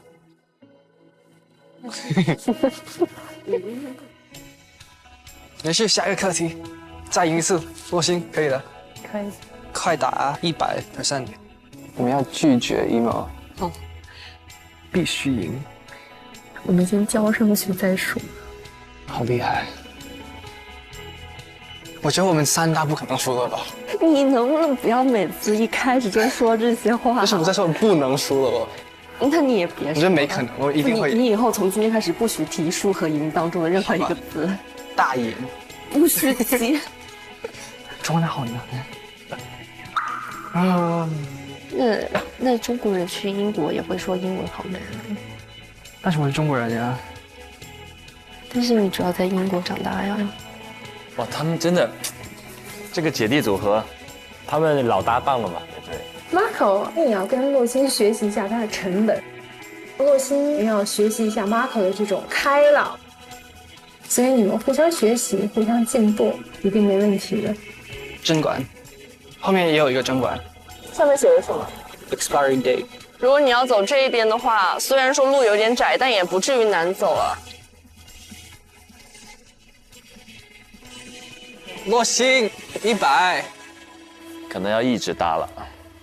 Marco 是不是心理压力很大 ？Marco， 我们终于赢了一次。下一课题换你给我50 KPI。哎呀，哦，这一组有点可惜。我们昨天晚上就已经猜到了会是这个分数。但这个就说明其实没有啥很实质的差距。我觉得这个东西就是有些就是你看到了就看到了，你是没看到就还是有运气的成分的。有点可惜，有点可惜，我们的确实我们有做的很不足，做的没有那么好。对，我们有很不足的地方，我觉得。但是我说实话，看完他们的 PPT 以后，我觉得他们解答了所有我们没有解答的点。这是一个禁忌，是此消彼长，他们越长，我们就是越差。说实话，我觉得我们的点确实有很多，昨天回去的路上，我们觉得没有合理化的点，其实他们都合理化了。我可能无缘100分了。还有下一个课题，下一个课题得看它有多少 KPI， 咱俩得继续合作啊！现在我们已经不是别整同个，你是不是？你玩吗？你这套你不玩吧？肯定不玩。不玩我们一起做，没事的，一起做。那我们先和师傅聊一下。好呀。Hello， 师傅。OK。Hello， 师傅。OK， 那先关门吧。那首先你们非常厉害，但是为什么小心呢？我肯定要解释一下。presentation 方面呢，肯定是你们做的比较好的，可以认为比较流畅很多。但是在现场呢，其实有些东西呢，他们找得到，你们没有找到的。譬如哪些绳子是没有完全被解开掉的啊，关键证据。Y 哪个房间哪个绳呢？就是也没有剪断，整理得很好的。OK， 在 Y 哪个教室的布条呢是干净的，没有皱的 ，X 的是有皱的。X 说听到有滴滴答答的声音呢，当时7月27号是有下雨的。这个要从天文台的记录查出来。我们昨天晚上有尝试去查，然后但是觉得，就我们不知道把这个放进来要表达要表达啥，跟黎先生脱罪有什么？对哦，对，这个是加强 X 的可信性。哦，有道理。哦，然后呢，分析证据方面呢，他们很多点呢都是有分析，假如是 A 又怎么样。B 又怎么样？推论各种可能性，就比如没有温咬这一点的，他们分析得很细的。A 可以就是说他很早就离开现场，所以呢都没有什么打去回家拿钱啊这些东西出现。对。但是假如他不是很早离开现场呢，为什么没有温咬呢？他们就看了很多驱蚊液，它可能是涂了这些东西。啊，为什么绑匪没可能替他涂？所以他可能就是一伙。哦，所以他们两方面都要查。一个在深挖一下，天哪，真的没有深度。蚊虫是难度比较高的。对对，蚊虫我们是真的完全没想到那个钱币状会是蚊虫。但是他们就推断出来。对，我觉得这个真的很厉害，说实话。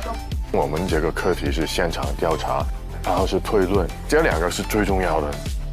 好多我们没想到的点。是的，是的，是的，是的。做得非常好。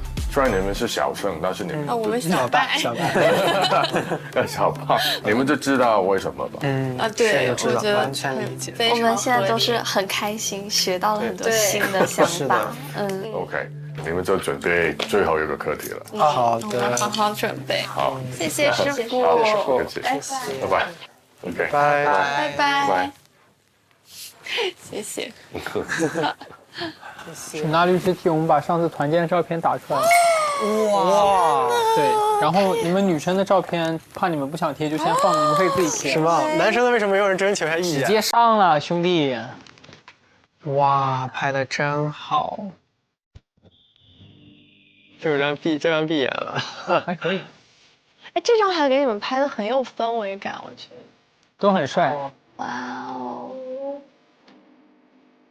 哦，还好没有我的冲浪照片。有啊，沈大律师说是你唯一站起来的证据。沈大律师好好呀，帮我们都打印出来了，大家就贴在这里。小黄人可以帅，好可爱。Oh my god， 他真的好用心啊，怎么那么好？哎，这种记录真好。这个背影，哇哦，帅。这个好看，就很纯真啊，每一个人。真好，真好，谢谢沈大律师。对，谢谢。这也太好了。沈大律师还是有顽皮的一面，可以。一换一期都可以。8个课题了。最后一个课题了。最后一个课题了。是的，不知道我们三兄弟还能不能再聚首？是啊，一切都是缘分。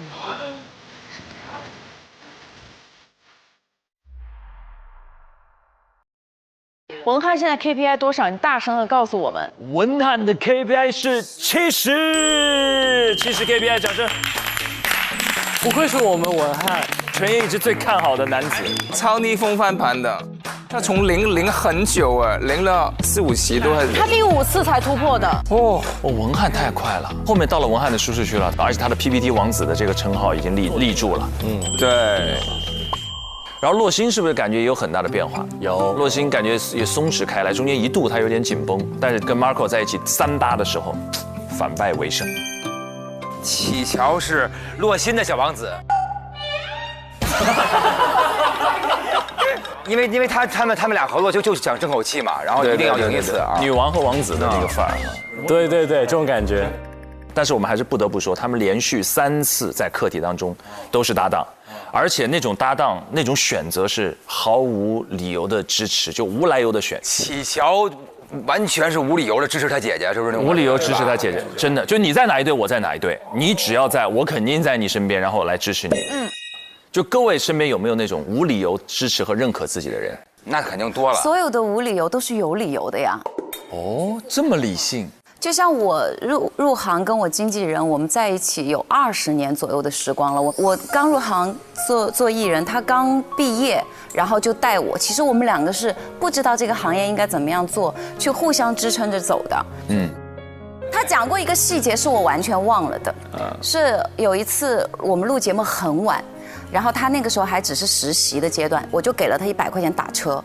我说已经12点了，公司也不会报销，我说你拿钱去。但是要知道，我那天录的那个节目，其实我还欠公司200块钱，因为那时候按分成比例和扣除成本，我的劳务扣掉，其实我还欠公司钱。但这种前提下，我还是给身边的工作人员就是拿了钱，就说你们打车去。他就觉得我是一个很懂得回报和感恩的人，所以我觉得这种所谓的无条件的信任，其实你以为你没做什么，他看在眼里，而我觉得他为我做的一切，我也看在眼里，都是有理由的呀。是，但是你不觉得无理由这件事很浪漫吗？大老师对跟经纪人肯定也是无理由认可的关系，必须得是啊。但是因为他是我太太嘛，我不认可，咱们还回得了家吗？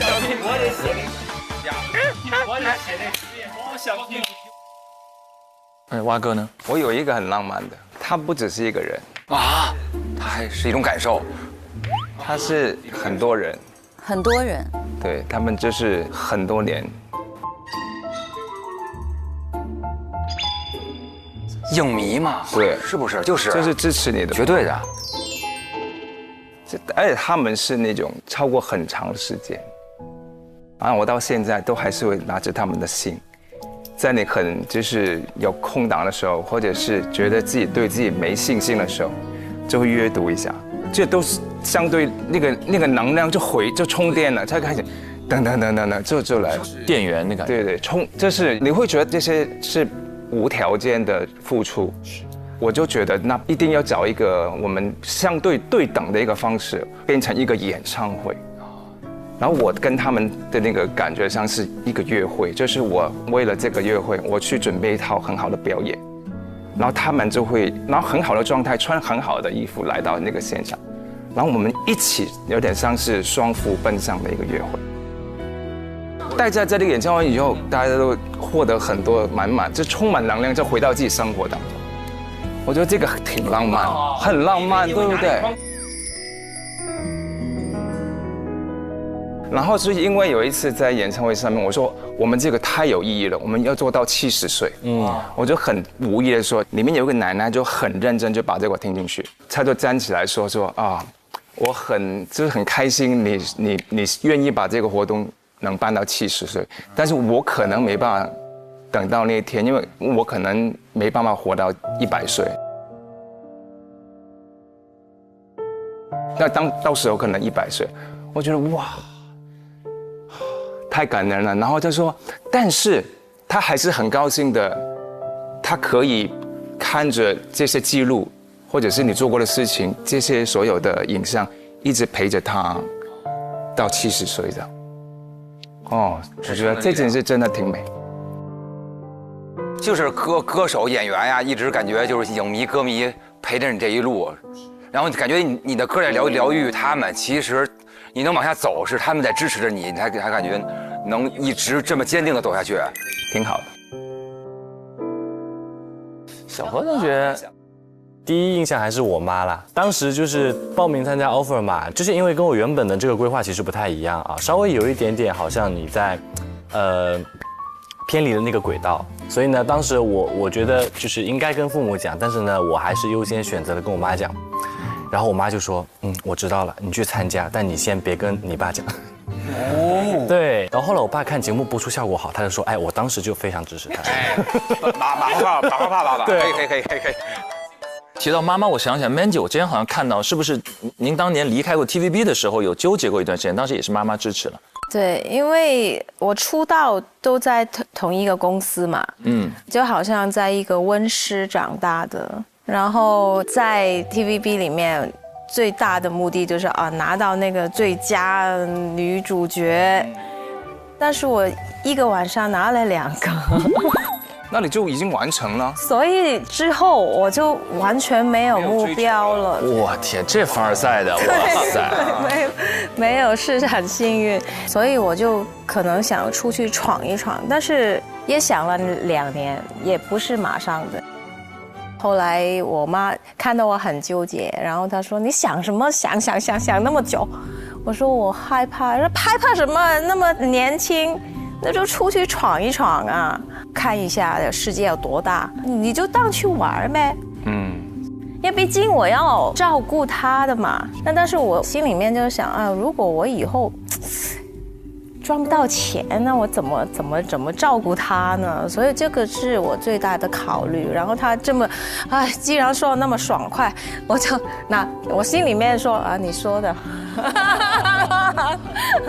那最后也非常感谢他的支持。家人无条件支持的，是的。人生有很多选择，就是你特别想但又特别不敢的那一刻，有人推一把，整个人生的轨迹就完全不一样。好啊，我们分享了那么多得到认可的瞬间之后，我觉得最应该把掌声给到我们加油团的7位，因为我们永远无条件认可彼此。是的，就这么优秀。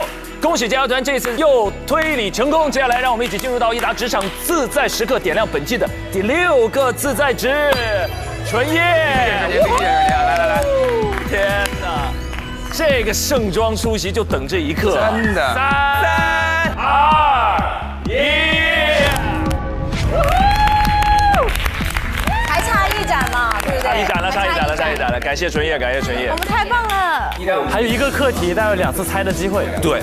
那么这一期当中，我们已经看到了8位实习生，他们的表现顺利地完成了2个课题的考核。要恭喜洛星，成功突破100 KPI， 成为我们第2个成功突破100 KPI 的朋友，还是非常优秀了。纵观3个案件本身其实它有内在的含义，比如说遗产纠纷，我们表面上看到的是对现实的考量，对亲情的漠视，但如果我们稍微往后探一步，我们看到多胎家庭的爱的平衡的问题。那后面我们也感受到了跨境金融案，我们看到了杀猪盘这些高额返现的诱惑，我们学到一句最简单但是又最亘古不变的话，就免费的东西永远最贵。还有最后一个案件，我们进入到了绑架案。这个案件，真正的违法者一定会面临着治安管理处罚或者刑事责任的惩处。所以要提醒各位，屏幕前的各位，千万不要以身试法，千万不要因为有自己小小的资金需求，就是要守住法律的底线。好了，那下一期开始，我们会迎来本次实习的最后一个课题，实习生也会迎来突破100 KPI 的最终机会。可儿手握1个 offer， 剩下所有突破了100 KPI 的实习生们会争取第2个 offer。我们也会尽全力在最后2次的自在值的点亮过程当中，尽量做到100%的胜率，拼一下。所以不管怎么样，我们所有人在自己的位置上做到最好。目的只有一个，希望更多的实习生有进入到粤港澳大湾区，成为一个优秀大律师的机会，让我们全力以赴，好不好？好嘞，所有的朋友们，这一期的节目就到这里了，下一期最后一个课题，不见不散。佼佼益达好自在 ，get 职场好状态。本节目由益达无糖口香糖独家冠名播出，拜拜。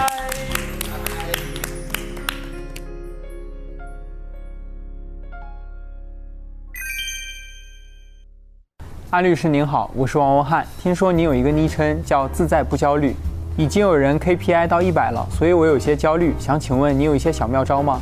文翰你好，不焦虑不敢当，但确实有一些能让你自在的小窍门跟你分享。特别理解你们想赢 offer 这种心情。看看今年的奥运会，你就知道奥运会的参赛选手，如果他在比赛的时候脑子里都在想怎么拿奖牌，肯定会影响他的发挥。所以真正要做的是要专注你从事的每一个课题，这样你才能获得平静和智慧。与此同时呢，你要知道你们已经非常优秀了，所以呢，偶尔要放松自己紧绷的心情，比如说钓钓鱼啊，跟朋友们一块打打游戏啊，这样就能够一点点恢复自在的状态。好的，谢谢安律师。别客气。终极课题有2个案件，2个案件的 KPI 各为50%。那这样子其实确实每个人都有机会哈。对，因为都有最高要拿50，也可以破100。而且这个 KPI 也太多了，唯一的机会了。我的愿望就是这个课题结束之后你保住第1，然后我冲过100。对，他下30，他是背水一战了。你找的这个案例真太好，而且咱们2个打他们，咱们必须得有自信。我老师还差5分了，可以。要赢，去抢 KPI。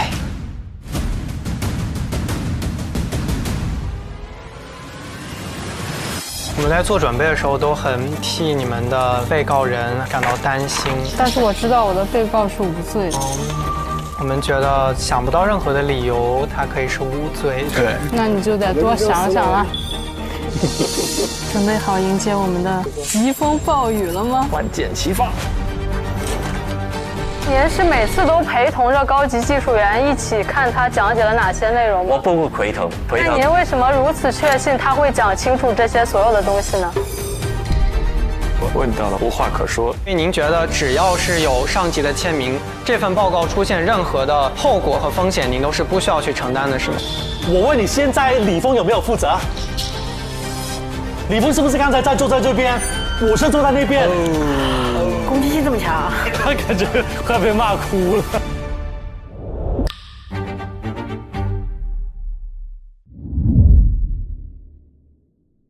SVIP 用户每周四、周五中午12点更新正片，每周六、周日12点畅享加更和 Reaction 陪你看 offer。VIP 用户19点更新，每周一还有不定时加更等你来，周二、周三还有更多花絮预告刷不停。99益达好自在 ，get 职场好状态。本节目由益达无糖口香糖独家冠名播出。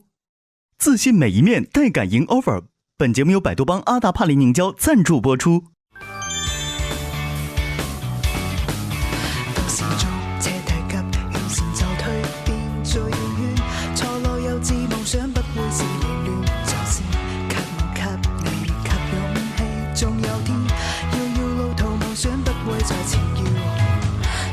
手緊握這挑戰不懼，更多的感慨不缺道理，無畏懼再去跟看一切，再一次挑戰我嗎？競技會在哪方？奔跑人群中，世界能屬我，交出每個爭錯的答案，無懼那一天可會踏破，精彩每一步，這一生痴心夢想，誰會在意它？奔跑人群中。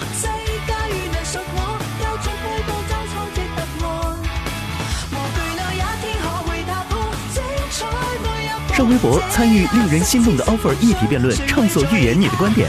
更多精彩资讯尽在新浪娱乐、微博娱乐、微博综艺、新浪综艺。